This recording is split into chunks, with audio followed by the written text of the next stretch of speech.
So it looks like we have a few minutes here for Q&A. So I'll remind folks, please raise your hand, and then when I call on you, please be sure to press the button in front of you and make it turn green. So Sean. In a slightly different context, FINRA has a data set called BrokerCheck, where people make complaints against their brokers.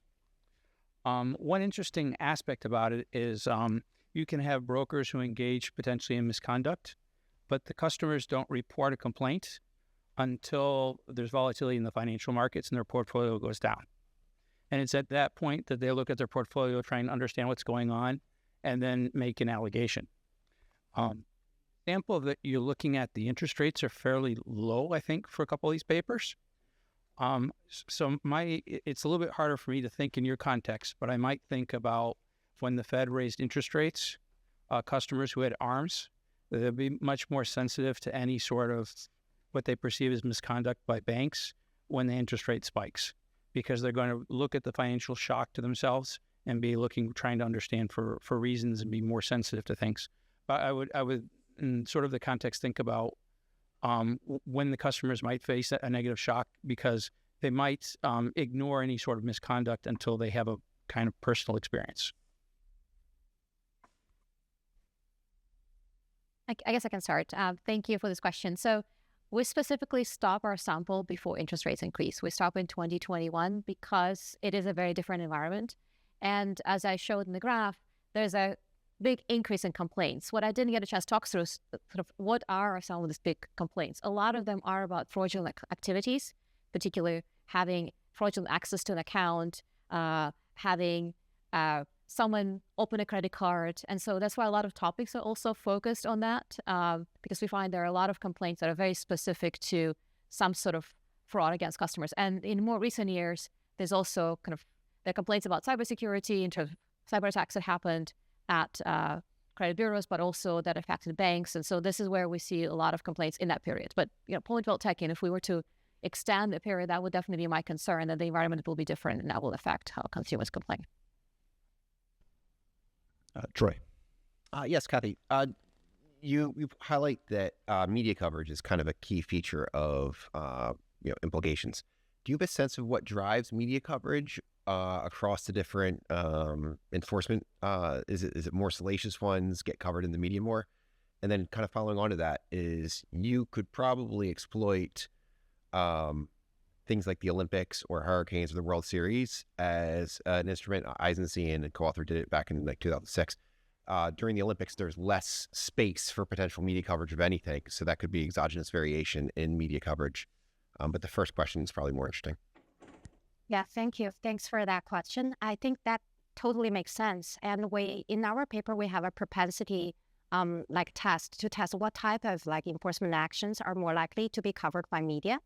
And we test the severity of the cases and the size of the financial institutions or lenders. And they are but generally speaking, banks, enforcement actions against banks are more likely to attract media attention. Yeah, and the CFPB ones are more likely to attract attention compared with the state regulators' enforcements. Melanie. They gave me a mic today. Mm-hmm.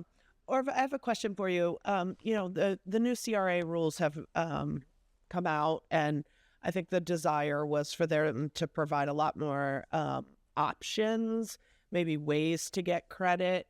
I think there was a hope for simplicity, but I'm not sure that the sheer number of pages indicates actual simplicity.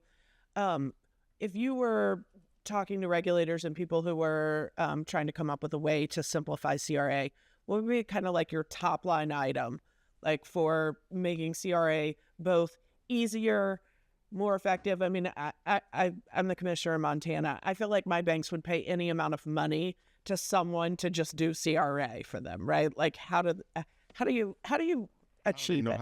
I don't even know how to approach that. I'll tell you, from the standpoint of our bank, I'm pretty simple. We have 4 KPIs that we drive to that is about increasing shareholder value and community impact.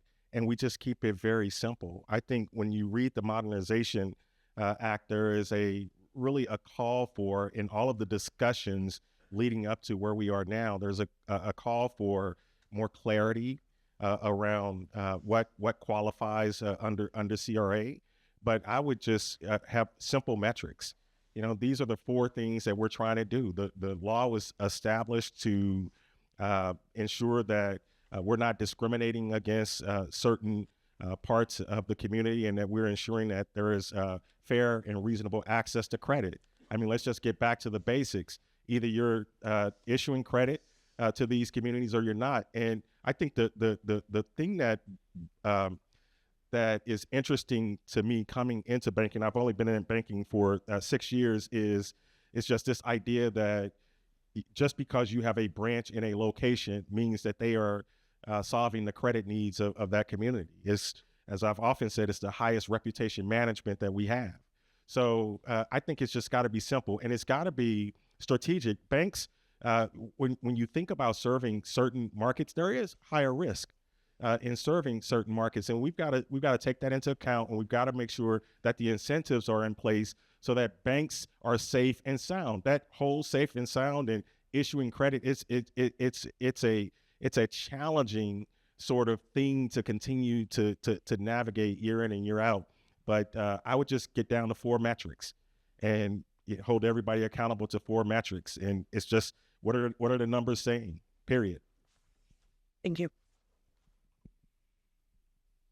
All right, let's make this the last question. So So Gisele, this question's for you. I'm interested in the conclusion in your paper. So I want to try to understand who the boogeyman is.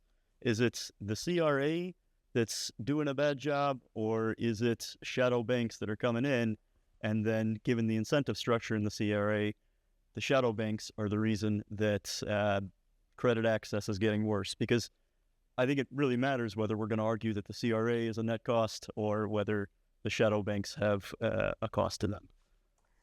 Yeah, thank you for your question. So the main point is that the CRA is costlier. It's very costly for banks of percentage, right? And I have another paper looking into that.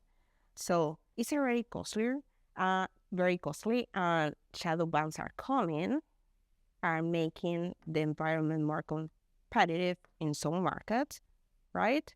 And that is going to increase the regulatory cost for those banks.